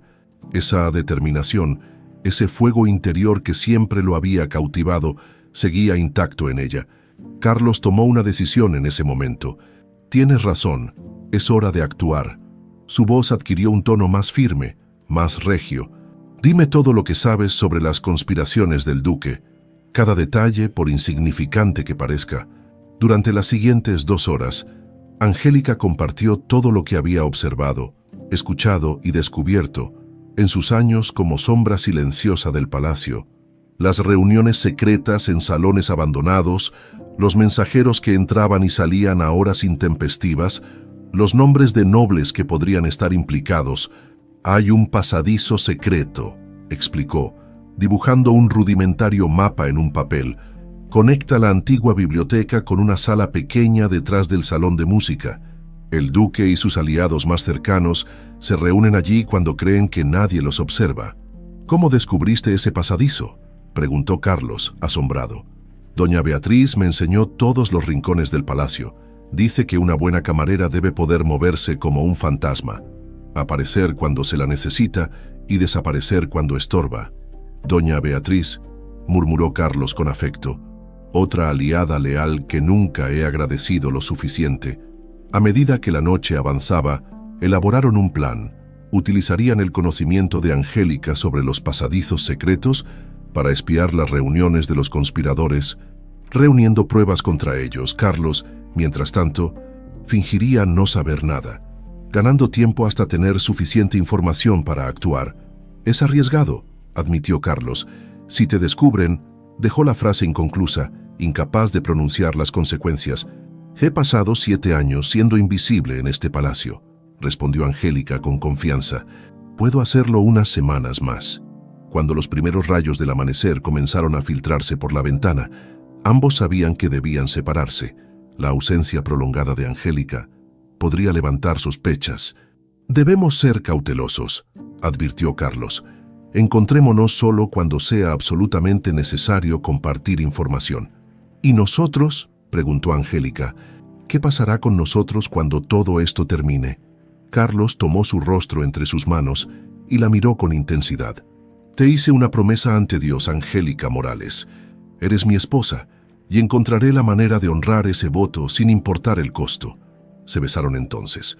Un beso que contenía 7 años de ausencia, de dolor, de esperanza renovada. Cuando se separaron, ambos sabían que ya no eran solo amantes reunidos, sino aliados en una peligrosa misión que podría costarles la vida o devolverles el futuro juntos que les había sido arrebatado. Durante las semanas siguientes, Angélica se convirtió en los ojos y oídos de Carlos, en los rincones del palacio donde el rey no podía llegar, escondida tras tapices, oculta en pasadizos olvidados o simplemente moviéndose como una criada más, recogía fragmentos de información que luego transmitía a Carlos a través de notas cifradas escondidas en los libros de la Biblioteca Real. Una tarde, mientras limpiaba el polvo de los estantes más alejados de la biblioteca, escuchó voces que se acercaban. Rápidamente, se deslizó detrás de una pesada cortina justo cuando el duque de Almodóvar y el conde de Montoro entraban. El baile de máscaras de primavera es nuestra mejor oportunidad, decía el duque en voz baja. Todos estarán distraídos, incluso la Guardia Real estará más relajada. ¿Estás seguro de que nuestro hombre puede acceder?, preguntó el conde. Ya está colocado como parte del servicio personal del rey. Un simple pinchazo. Eso es todo lo que necesitamos. El veneno es rápido, indetectable. Para cuando se den cuenta de que algo va mal, será demasiado tarde. Angélica contuvo la respiración, su corazón latiendo tan fuerte que temía que pudieran escucharlo. ¿Y después?, insistió el conde. El Consejo de Regencia asumirá el control, como estaba planeado antes de que apareciera este mestizo. El desprecio en la voz del duque era palpable. Diremos que murió de causas naturales, el mismo mal que afectó a su padre. Nadie cuestionará la continuidad genética de la debilidad cardíaca. Los hombres continuaron discutiendo detalles, nombres, fechas. Angélica memorizó cada palabra, cada inflexión. Cuando finalmente se marcharon, salió de su escondite temblando, no de miedo, sino de rabia. No solo planeaban asesinar a Carlos, sino borrar su memoria, convertir su reinado en una mera nota al pie en la historia de España. Esa noche, rompiendo su acuerdo de mantener distancia, Angélica se presentó en los aposentos reales con la excusa de entregar personalmente un té especial. «Debo hablar con su majestad», insistió ante los guardias. «Es sobre una receta mexicana para el insomnio que me solicitó». Una vez a solas con Carlos, le contó todo lo que había escuchado. La gravedad de la situación quedó patente en el rostro del rey, que se endureció mientras escuchaba. «Sabía que planearían algo así», dijo finalmente, «pero no esperaba que fuera tan pronto. El baile de máscaras es en 2 semanas», señaló Angélica. «No tenemos mucho tiempo». «Tiempo suficiente para preparar nuestra propia trampa», respondió Carlos, y había en su voz una determinación férrea que Angélica nunca había escuchado, ni siquiera en sus días como supuesto soldado. «Ahora que sabemos sus planes, podemos adelantarnos. Esa noche, mientras la luna llena iluminaba Madrid como un farol plateado, el rey y la criada, el príncipe y la plebeya, el hombre y la mujer que habían sido separados por el destino y reunidos por la perseverancia, trazaron un plan para salvar no solo sus vidas, sino el futuro de España. Si sobrevivimos a esto, dijo Carlos mientras Angélica se preparaba para marcharse, te prometo que nada volverá a separarnos. Angélica lo miró con una mezcla de amor y determinación. Cuando sobrevivamos a esto, corrigió, haremos que el mundo entienda que nuestro amor no es una debilidad, sino nuestra mayor fortaleza. Con esas palabras, selló su pacto con un beso antes de deslizarse nuevamente hacia los pasadizos secretos que la llevarían de vuelta a las habitaciones del servicio, donde nadie sospecharía que la humilde mexicana sostenía en sus manos el destino de la corona española. La primavera llegó a Madrid envuelta en perfumes de azahar y jazmín.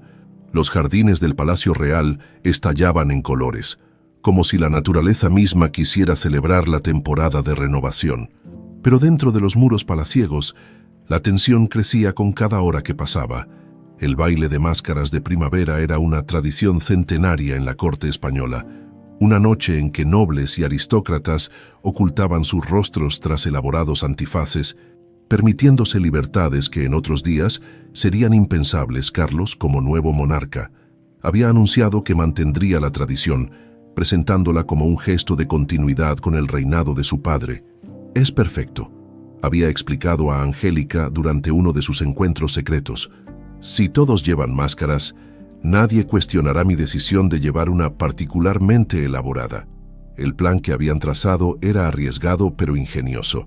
Carlos utilizaría una máscara que cubriría gran parte de su rostro y cuello, protegiéndolo de cualquier intento de envenenamiento por contacto. Además, intercambiaría ocasionalmente su lugar con el capitán Mendoza, un guardia leal de complexión similar, creando confusión sobre su ubicación exacta durante la fiesta. Angélica, por su parte, había identificado al asesino infiltrado, un sirviente recientemente incorporado llamado Javier, quien había sido visto reuniéndose secretamente con el conde de Montoro. Es zurdo y tiene una pequeña cicatriz en la muñeca derecha, le había dicho a Carlos. Estará sirviendo vino en la mesa principal según los turnos que he revisado. Los días previos al baile transcurrieron en una espiral de preparativos frenéticos. Todo el palacio bullía de actividad. Costureras ultimando trajes, cocineros preparando exquisiteces, músicos ensayando melodías que llenarían el gran salón. Entre este caos organizado, Angélica y Carlos ejecutaban silenciosamente su contraofensiva. «El marqués de Villanueva ha sido informado», le susurró Carlos durante un breve encuentro en la biblioteca. «Tendrá guardias de absoluta confianza estratégicamente ubicados». «¿Y el duque?», preguntó Angélica. «¿No sospechará algo al ver tantos guardias? Los guardias irán disfrazados de invitados. Solo el marqués y nosotros conocemos sus identidades». La víspera del baile, Angélica apenas pudo dormir. Su mente repasaba una y otra vez cada detalle del plan, buscando fallas, anticipando complicaciones. A su lado, Mercedes roncaba suavemente, ajena a que su compañera de habitación estaba involucrada en una conspiración para salvar la vida del rey.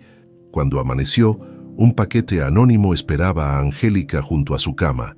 Dentro encontró un hermoso vestido de seda color esmeralda, mucho más elegante que el uniforme de sirvienta que había esperado usar, junto con una nota escrita en la inconfundible caligrafía de Carlos: «Para mi águila, esta noche, entre sombras, te necesito más cerca que nunca. El destino de un reino descansa sobre tus alas». Junto al vestido había una delicada máscara plateada con incrustaciones de pequeñas piedras verdes y una pluma de águila real adornando un costado. «¡Qué belleza!», exclamó Mercedes al despertar y ver el vestido. «¿De dónde has sacado eso?» «Es un regalo», respondió Angélica, ocultando rápidamente la nota. «Para servir esta noche en el baile». «¿Servir? Con ese vestido pareces más una invitada que una criada. Alguien importante debe tenerte en mucha estima». Si Mercedes sospechaba algo más, tuvo la discreción de no mencionarlo. El gran salón del trono, transformado para la ocasión, resplandecía bajo miles de velas. Espejos estratégicamente colocados multiplicaban la luz, creando la ilusión de un espacio infinito. Del techo colgaban guirnaldas de flores frescas que perfumaban el ambiente. La orquesta, ubicada en un extremo del salón, afinaba sus instrumentos mientras los primeros invitados comenzaban a llegar. Angélica, ataviada con el vestido esmeralda y la máscara plateada, se movía entre los asistentes con la gracia que había perfeccionado durante años de servicio. A ojos de la mayoría, sería simplemente una de las doncellas privilegiadas, seleccionada por su exotismo para dar un toque distinto al servicio real. Nadie imaginaría que sus ojos, tras la delicada máscara, escrutaban cada rincón en busca del asesino. Carlos hizo su entrada después de que la mayoría de invitados hubieran llegado. Vestía completamente de negro, con detalles en plata y oro. Su máscara, obra maestra de un artesano veneciano, cubría 3/4 de su rostro, dejando visible solo su barbilla y labios. A su lado, el marqués de Villanueva, enfundado en un sobrio traje azul marino, ejercía de anfitrión auxiliar desde su posición cerca de la mesa de bebidas. Angélica pudo ver al duque de Almodóvar, fácilmente reconocible por su característica forma de caminar, incluso bajo el disfraz de cardenal renacentista. Lo rodeaban sus habituales aliados, todos vigilantes, todos tensos como cuerdas de violín a punto de romperse. Las primeras horas del baile transcurrieron sin incidentes. Parejas danzaban al ritmo de minuetos y contradanzas, risas y conversaciones animadas llenaban el ambiente. Un observador casual no habría notado nada inusual, salvo quizás la abundancia de guardias disfrazados mezclados entre los invitados. Fue durante el segundo cambio de músicos cuando Angélica finalmente detectó a Javier. El supuesto asesino llevaba una bandeja con copas de vino y se dirigía con estudiada casualidad hacia el lugar donde Carlos conversaba con un grupo de embajadores extranjeros. Con el corazón martilleando en su pecho, Angélica comenzó a moverse hacia la misma dirección, calculando ángulos y distancias. Había ensayado mentalmente este momento decenas de veces, pero la realidad siempre trae variables imprevistas. A mitad de camino, notó algo alarmante. No era uno, sino dos los sirvientes que se acercaban al rey desde direcciones opuestas. Javier desde la derecha y otro hombre, uno que no estaba en sus listas, que no habían identificado, desde la izquierda. El duque había sido más astuto de lo que pensaban. Tenía un plan de respaldo. Angélica tomó una decisión instantánea. Cambió su trayectoria hacia el segundo hombre, cuya mano izquierda se deslizaba sutilmente dentro de su chaqueta mientras se acercaba a Carlos. Todo ocurrió en cuestión de segundos. El hombre extrajo un pequeño puñal de plata, tan fino que apenas reflejaba la luz de las velas. Avanzó con determinación, aprovechando que todos los guardias visibles estaban pendientes de Javier. Angélica aceleró el paso, esquivando parejas de baile, sirvientes con bandejas, nobles embriagados a 3 metros de distancia. El asesino levantó ligeramente el brazo, preparándose para el ataque. Sin dudarlo un instante, Angélica se lanzó hacia adelante, interponiéndose entre el puñal y Carlos justo cuando el asesino arremetía. Sintió un dolor agudo, como fuego líquido extendiéndose desde su costado. El momentum del impacto la hizo girar, cayendo hacia los brazos de Carlos, quien instintivamente se volvió al escuchar el alboroto. «Angélica», gritó, olvidando toda precaución al reconocerla. El silencio cayó sobre el salón como una mortaja. Cientos de rostros enmascarados se giraron hacia la escena, el rey sosteniendo a una mujer herida, llamándola por su nombre con desesperación en la voz. El asesino intentó huir, pero 2 de los guardias disfrazados lo inmovilizaron en segundos. Simultáneamente, otros guardias rodearon a Javier, quien dejó caer su bandeja de copas envenenadas con un estruendo cristalino. «¡Médico!», gritó Carlos, su voz quebrada por la angustia. «¡Necesito un médico ahora!». El marqués de Villanueva dio órdenes rápidas. Mientras unos guardias escoltaban al rey y a Angélica hacia una cámara privada, otros comenzaron a detener al duque de Almodóvar y sus cómplices más cercanos, que intentaban mezclarse entre la multitud horrorizada. «No dejes que escapen», murmuró Angélica. su conciencia desvaneciéndose mientras la sangre empapaba su hermoso vestido esmeralda. «No lo harán», prometió Carlos, sosteniendo su mano mientras la depositaban en un diván. «Ninguno de ellos escapará». El médico real llegó momentos después. Cortando rápidamente el corsé para exponer la herida, el puñal había penetrado entre las costillas, pero por fortuna parecía haber errado los órganos vitales. «Vivirá, Majestad», anunció después de un examen preliminar. «La herida es seria, pero no mortal, si evitamos la infección». Carlos, olvidando toda etiqueta real, se arrodilló junto al diván, sosteniendo la mano de Angélica entre las suyas. «¿Por qué?», preguntó con voz rota. «¿Por qué arriesgaste tu vida así?» Angélica, pálida pero consciente, esbozó una débil sonrisa. «Porque te amo», respondió simplemente, «y porque hay lazos que ni la muerte puede romper». Afuera, en el gran salón, el caos inicial había dado paso a un orden férreo. El marqués de Villanueva, revelando su verdadera autoridad, dirigía la detención sistemática de todos los implicados en la conspiración.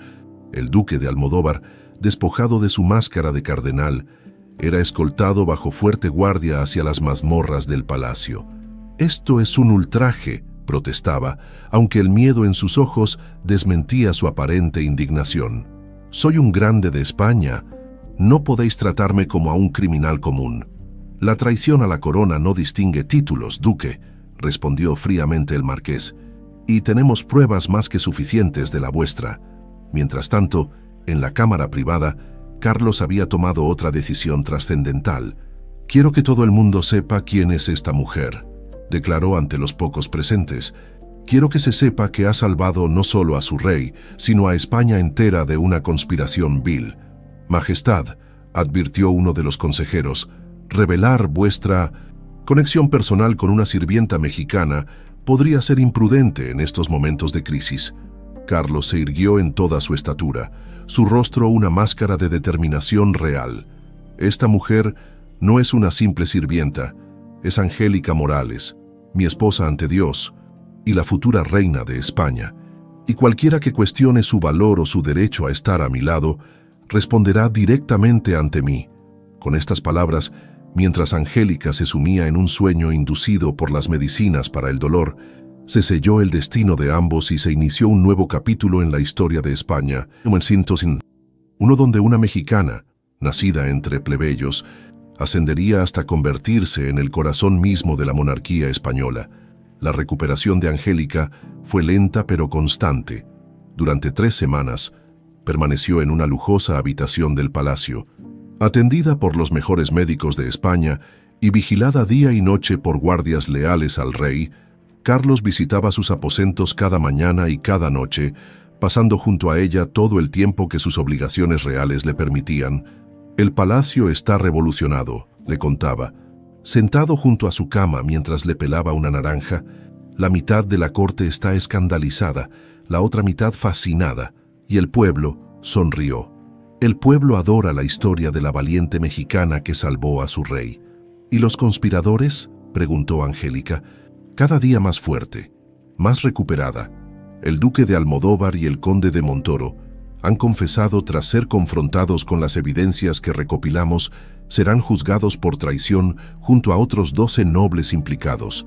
Mientras la salud de Angélica mejoraba, los acontecimientos en el palacio se sucedían con vertiginosa rapidez. Las detenciones de los conspiradores habían desencadenado una purga de funcionarios corruptos. El marqués de Villanueva, con mano firme pero justa, dirigía la reestructuración del Consejo de Castilla. «Algo inesperado ha ocurrido», anunció Carlos una tarde, entrando en la habitación con expresión indescifrable. «El padre Tomás ha aparecido en palacio». «¿El padre Tomás?», Angélica se incorporó sorprendida. «¿El sacerdote que nos casó?». «El mismo. Aparentemente, cuando supo que te habías convertido en la heroína de España, decidió venir a Madrid y ha traído algo con él». Carlos extrajo de su bolsillo un pergamino amarillento, sellado con cera roja, «el registro original de nuestro matrimonio», explicó con voz contenida por la emoción. «Completamente legal, firmado y fechado, un matrimonio celebrado antes de mi ascensión al trono. Eso significa, mi querida Angélica, que legalmente has sido mi esposa todos estos años y que según las leyes de España y de la Iglesia, eres la legítima reina consorte. La noticia se extendió por el palacio como fuego en paja seca y de allí al resto de Madrid, la humilde criada mexicana, elevada primero por heroísmo y ahora por derecho matrimonial, era un fenómeno nunca visto en la historia de la corte española. No todos recibieron la noticia con alegría. Un grupo de nobles tradicionales, liderados por el duque de Medina Sidonia, presentó una protesta formal ante el Consejo de Castilla, argumentando que el matrimonio con una plebeya extranjera violaba las tradiciones reales. 5 semanas después del intento de asesinato, aún convaleciente pero decidida a enfrentar su destino, Angélica recibió una visita oficial. El Consejo de Castilla en pleno, «Señora», comenzó solemnemente el presidente del Consejo, un hombre mayor de rostro pétreo, pero mirada justa. Hemos revisado exhaustivamente el documento matrimonial presentado por el padre Tomás de Alcalá, así como los testimonios pertinentes. Angélica esperó, conteniendo la respiración. Carlos, de pie junto a ella, le tomó la mano en señal de apoyo. El Consejo de Castilla reconoce la validez de vuestro matrimonio con Su Majestad Carlos IV, anunció el presidente. Habiendo sido celebrado cuando el rey no había accedido aún al trono y siendo usted de nacimiento libre, no hay impedimento legal ni canónico para reconocerla como legítima reina consorte de España. Un suspiro colectivo recorrió la sala. Angélica sintió que un peso enorme se desvanecía de sus hombros. Sin embargo, continuó el presidente, dada la particularidad de la situación, el Consejo recomienda una ceremonia pública de coronación y reconocimiento para asegurar la aceptación completa por parte del pueblo y la nobleza. Carlos asintió, su rostro iluminándose con una sonrisa. Una ceremonia que honrará tanto las tradiciones españolas como las raíces mexicanas de la reina, añadió. Una celebración que simbolizará la unión de 2 mundos, el viejo y el nuevo. El día de la coronación amaneció despejado, como si el mismo cielo quisiera presenciar el acontecimiento histórico. Angélica, completamente recuperada de su herida, fue preparada por un ejército de doncellas, modistas y joyeros. Su vestido, una obra maestra de artesanía hispano-mexicana, combinaba la elegancia europea con detalles inspirados en los bordados indígenas de su tierra natal. Hilos de oro y plata se entrelazaban formando patrones que recordaban el arte azteca, mientras el corte seguía la moda española más refinada. «Estás hermosa», le dijo doña Beatriz, quien había supervisado personalmente cada detalle. «Toda una reina». «Gracias a ti», respondió Angélica, abrazando a la anciana. «Sin tu guía nunca habría sobrevivido en este palacio». La ceremonia se celebró en la Catedral de Madrid, abarrotada hasta límites insospechados. Nobles, diplomáticos y representantes de todas las provincias de España se mezclaban con invitados especiales traídos expresamente desde México, artesanos, músicos y hasta algunos parientes lejanos de Angélica que habían sido localizados por emisarios reales. Cuando Angélica avanzó por la nave central hacia el altar donde Carlos la esperaba, un murmullo de admiración recorrió la asamblea, el pueblo de Madrid, que abarrotaba las calles alrededor de la catedral. Vitoreaba al escuchar las campanas que anunciaban el inicio de la ceremonia. Carlos, vestido con el más solemne traje real, la miraba avanzar con lágrimas apenas contenidas en sus ojos. A su lado, el marqués de Villanueva sostenía sobre un cojín de terciopelo algo que hizo que Angélica contuviera el aliento. Una corona de elaborada filigrana de oro, en cuyo centro destacaba el medallón del águila que tantos años había sido su único vínculo con Carlos. El arzobispo de Toledo condujo una ceremonia que combinaba elementos tradicionales con innovaciones especialmente diseñadas para la ocasión. Cuando llegó el momento culminante, fue el propio Carlos quien tomó la corona y la colocó sobre la cabeza de Angélica. «Con esta corona», proclamó con voz clara que resonó por toda la catedral, «yo, Carlos IV de España, reconozco a Angélica Morales como mi esposa legítima, mi reina consorte y mi igual en todos los aspectos que la ley y Dios permiten».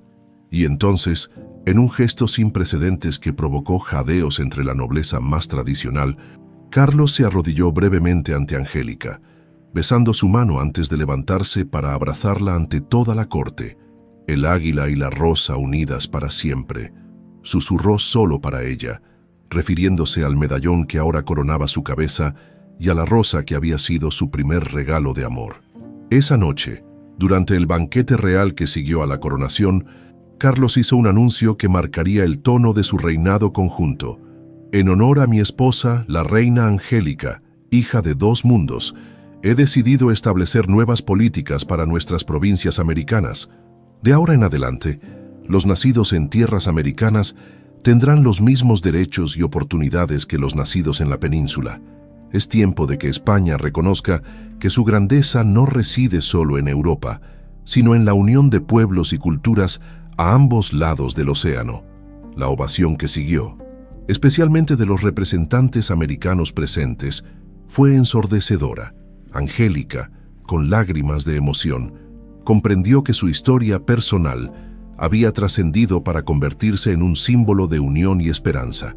Los años que siguieron serían conocidos en la historia de España y sus colonias como la Era del Águila y la Rosa, un periodo de reformas progresistas, de acercamiento entre Europa y América, de florecimiento cultural y artístico inspirado en la fusión de tradiciones. Carlos y Angélica tendrían 3 hijos: Elena, en honor a la madre mexicana de Carlos; Ernesto, por su abuelo paterno; y Francisco, nombre del padre de Angélica. Cada uno de ellos sería educado tanto en las tradiciones españolas como en el respeto por sus raíces mexicanas. La historia de amor que había comenzado en una humilde taberna de Madrid, que había sobrevivido a traiciones, separaciones y conspiraciones, se convirtió en leyenda viva, inspirando canciones, poemas y obras de teatro a lo largo de generaciones. Porque, como Angélica había dicho durante su discurso de coronación, existen lazos que ni el poder, ni la traición, ni siquiera la corona pueden romper. Cuando 2 corazones destinados a encontrarse finalmente se reconocen a través de las máscaras que el destino los obligó a usar. Y así, la criada y el soldado, la plebeya y el príncipe, la mexicana y el español, gobernaron juntos, demostrando que el amor verdadero no conoce fronteras, ni de geografía, ni de clase, ni de tiempo.